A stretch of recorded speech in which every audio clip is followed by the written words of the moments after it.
Welcome one, welcome all. It's Mike. It's time for another Sisyphean Tangent. Today we're taking it to the Academy, Strixhaven, and we're going to do some lessons learned today. I thought it'd be appropriate theme for the video, and we're also going to open one of these Strixhaven School of Mages promo packs. So I'm going to set that off. I'm actually going to hold that toward the end and start ripping into this guy.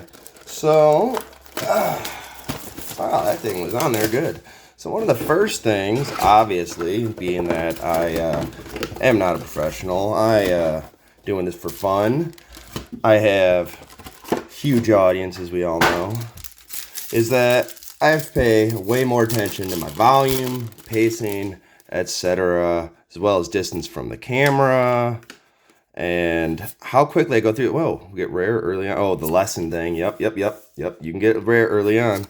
And watching some more Rudy videos, etc. Recently, getting back into the game, realizing I'm taking way too long. That's a cool card. But like always, starting off with a foil rare as well. I mean, doing everything to distract me from exactly what I would say. Oh, set list. And I know you guys can pause. You guys can take your time. If you want to stop and see a card, you're not looking for someone to sit here and stop at it. Why did I throw that like that was a wrapper? That's a piece of art. There we go. Lesson, whatever. All the uncommons, commons go in one pile. That's another lesson I've learned. But as many of you know, taking a long hiatus recently. It was a bit of a mental health break. Basically, I just don't want to. That's very cool, dark ritual. I don't want to spend time feigning interest for everybody. Two of the list in a row. All right, see, I try and talk to you all. I think I have a place for that to go. And the packs want to put me right off pace. So, anyhow, the basics of what I was trying to get at, ooh, foil, that's fun, is that I don't want to feign interest for anybody. So, if I'm going to crack packs, I'm going to enjoy doing it. And at the time, I had way too much going on. I couldn't do things consistently. Again, another lesson learned. Like I was saying, I'm going to try and keep it consistent from here on out. And I don't want to, again, feign interest for all of you out there in the fairy tale world of imagination that is my actual audience. But now, I'm back at it. Hopefully, welcome back. But you let me know. And I got a plan to kind of keep things on pace. We're going to mix it up. We're not going to do, oh, the Swords of Plowshares was in this? I didn't even know that was a thing. That's pretty cool, though. I'm going to have to put the rare, what did they call this? Mystical Archives, I think, treatment is what they called it. Off to the side, because those are, as far as I'm concerned, hits. Throwing myself off again. I actually gave myself some notes this time. That is one thing I learned, is you do need to script these things. Command. I don't really know what I'm looking for in this box. A lesson I have not learned is to prepare for the set ahead of time. I don't think I'm ever going to learn that one. It's too fun to forget and open these things up again. Have genuine excitement. The woo factor. Like Ric Flair. Oh, God. This thing's feeling the peeling like Ric Flair, isn't it? Well, like his opponents. All right. So, anywho, back to topic. I've got a few notes up here to glance at in a moment. I didn't put them in the best place. Yeah, okay. I don't even know if I have that card. Well, but another thing I learned, and was a problem at the time, is that you need to do more than just be into opening this box, keeping the excitement level at a woo factor for entire box opening. Keep the pace, keep the volume, but afterwards, you got to clean up after yourself. Having stock laying around, I mean, these piles grow. I don't quite have the last one put away and completely organized yet. In the midst of curating the rest of my entire collection. So, I mean, How awesome is that? It slowly grows. Anybody who plays Magic knows that nobody else in your house is excited about the lack of available flat surfaces. Another list. 0 cost. That gets playing affinity. Sure, this one off the top wants to come. Let's see. This one, is it our first mythic? I don't think we've hit a mythic yet. Give me a foil Mystical Archives natural order. You know, if I have to work for it like this, I deserve the natural order, don't I? I remember that's in here because that looked cool.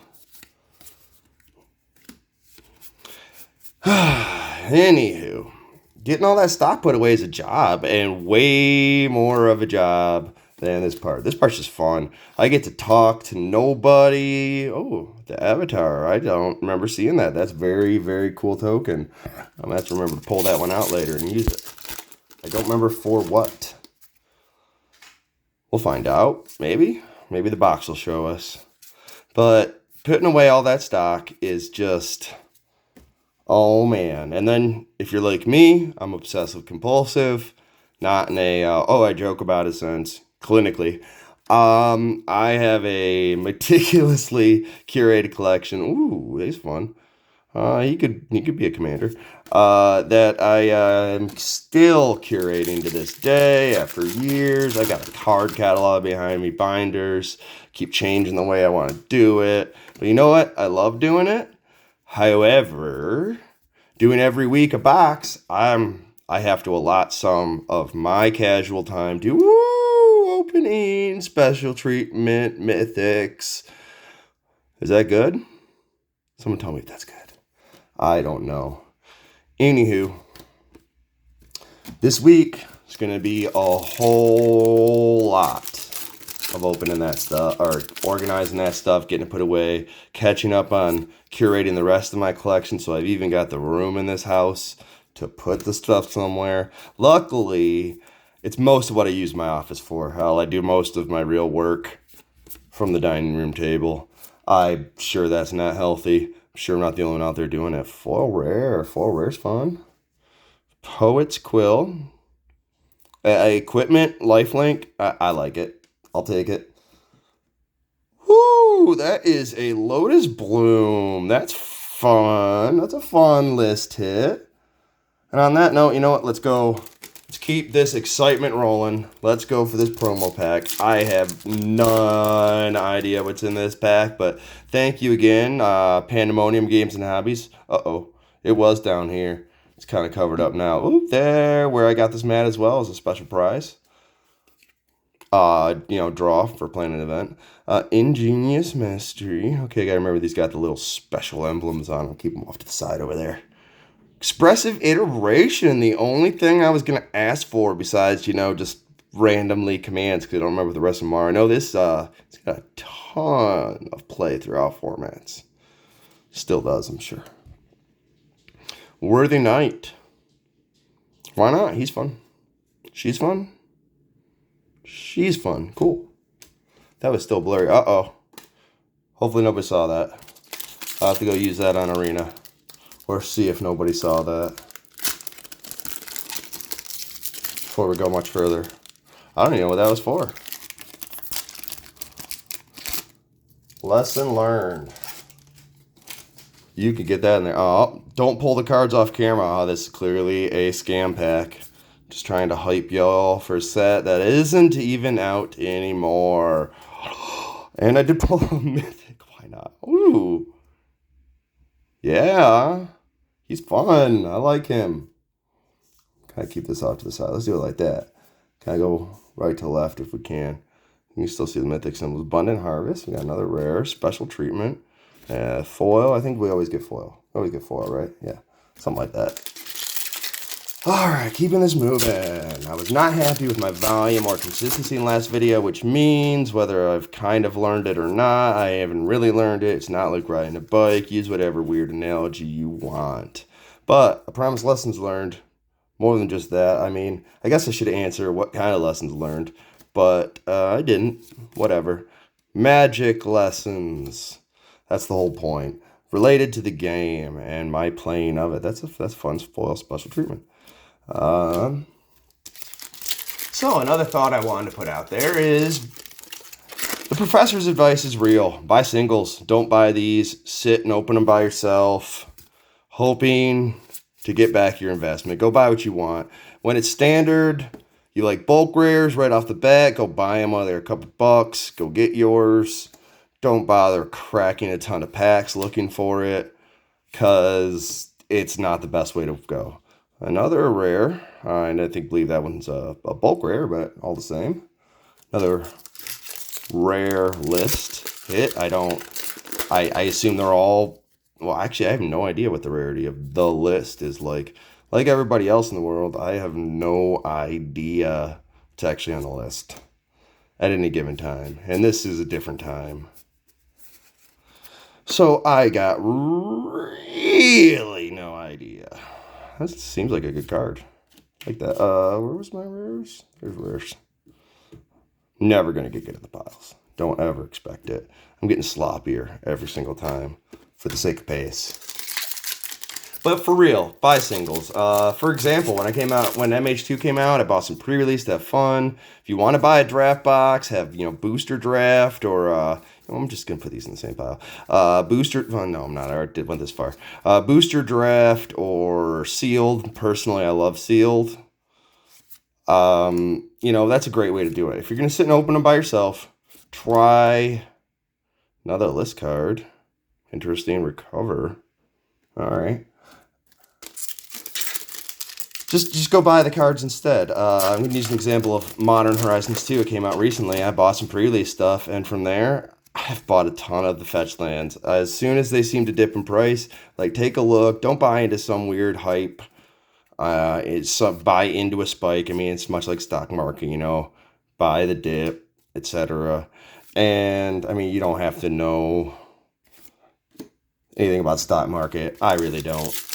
To know that you buy low, sell high. So when those things are bulk when they first come out, buy them. For example, signature. Those are pretty cool. Set that guy over there. I bought all the bulk mythics I wanted, and I just started buying fetch lands as soon as I thought they kind of cooled off. It took a couple weeks, and I kind of felt like they were buying them. I bought a couple here, bought a couple there. They kept bottoming. I bought some more. I bought more than I planned to, because you know what? They're going to go back up, and I have quite the many uses for them. I also bought anything else that was cheap that I wanted from the set, just a one-of. Like I said, a bunch of the bulk mythics. I think I bought a few other bulk rares, and I am getting lucky in opening myself some Esper Sentinels. Those were never cheap.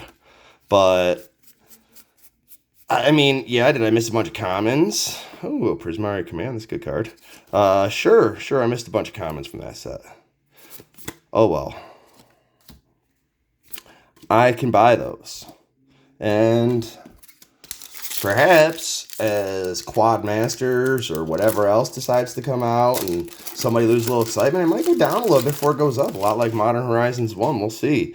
I don't know anymore. The market's changed so much. And that was my initial hope. But we're going to find out. And I don't regret that I fleshed out all my enemy fetches. I've got all my play sets plus. And another lesson I've learned is that with all the special treatments here, it's if everything's special, nothing's special. Kind of. Really, the most special thing is special, which means, Foil Island, which means that if you've got, say, 4 different treatments of a fetch land, then what you've really got is a mythic Crux of... Oh, man. This is the stolen art one. Oh, God. I have to stop a moment. This art was stolen and kind of maneuvered a little bit. This whole art was stolen. The only thing this guy did, who left his name still on here, Jason Felix, is this smoke. It's ridiculous. Much respect to the original artists. I don't, this is a whole thing. You should look it up. Yeah, I'm not going to stall too much longer on that, and I wish I knew the original artist's name. I guess I'm going to have to go find that and dig it up and put it in the video link below. But yeah. Alright, so, getting back to Excitement World, You know, how do I buy in the dip? What do I know? Where do I go like to see some of that? I love mtgstocks.com. I'll put that below too. And but I mean, there's a lot of pricing sites. You go out there, it's tracks it from the time it was released, and it shows average listings, market prices, and that is something extremely important to pay attention to. So what I've learned, well, I mean, it says it right there, but pay attention to that market price, because market's what it's really selling at, but everybody wants to show you the average. And these packs do not want me to talk about anything with them, because look at that beautiful Belladros Witherbloom. I didn't realize that treatment was around. Actually, this was also a mythic. He's going over there too. Another rare. They're just throwing them at me. This was a good buy. Oh, that's a foil special treatment. Weather the Storm. That's sexy. I'm just gonna put that right there. Anyhow, if you only pay attention to that average listing, that's the average price listing, or the average price is actually the average listing price. So sometimes when you watch these videos, if anybody like me likes to just watch stuff on YouTube, see where the market's going, then you're going to get misled sometimes, because these guys look at, ooh, that's a fun card. These guys usually look at the average listing, or even, I think a popular one, Heroes and Legends, I believe he looks at the median on TCG's best I can figure out. And you have to pay attention, because sometimes you have what I like to call pseudo spikes. And what that means is that the average listings went up and then slowly cooled off. But that's not where that pile was supposed to go. But despite the average listings having gone up and spiked and slowly cooled off for the median, Quandrix Command. What you actually have is the market value staying level at that same time. So what it means is that there were probably copies selling right at market value, but there weren't many out there. It was a little scarce for a while. And the values a little further down the line were starting to go up, because people were like, I'm not selling it till it hits, X, Y, Z price point. And when that's the case, it doesn't mean there aren't others selling out there at different values. However, even though you can see a card spike and then cool off in price, despite the flat line of market value, you can still get good information out of that. At first, I was kind of upset. I was like, what's this about? It's an Overlord. That's actually really cool looking. Hey, Blood Avatar. All right, that's cool. Goes in that mythic pile. As I was saying, though, there's always something information-wise you can use there. Wild research. It's kind of what I'm doing right now, right? For example, I sold a Gold Span Dragon a while ago. I heard it was spiking. I heard it was like going up to $43. And when I looked, there's people still scrambling, 36, 37, 38. They're still selling, I think, at $36 when I got that information. And that's really jarring. $43, and it's actually $36. But anyhow, I was looking to cash in while it's in standard. Don't take that as expert advice. I have no idea anymore. Oh, Galazeth Prismari. I think this is actually a really good box. Go me. My one and not only. I have had one other patron. I've got a couple are talking about it. Uh-oh, Mr. Steal Your Artwork himself. This box doesn't want me to talk to you guys about all the points I was going to make. It just wants to get crazy with it. We're already on the last. But my point is, I end up selling that Gold Span around $37.50, I want to say. And then it did in fact go up to $42, $43. I should have realized that I could have placed mine right in the middle there too, because it was selling out. There wasn't much stock coming back. It was something a lot of people wanted, and I probably could have just, been patient. So that information is actually still quite valuable. So despite my initial frustration, it's like, no, that's what he's reporting on intentionally, because it's actually useful information, and that's a great thing to go on. Anyhow, looks like we're at the end of the pack. I hope you all enjoyed the video. We got 1, 2, 3, 4, 5, 6, 7 mythics if you count special treatments. Got some interesting list hits. And I feel like one signature per set box is about it. So that's a pretty cool looking guy. That's it. Thank you very much. Mike signing out. Another Sisyphean Tangent next week.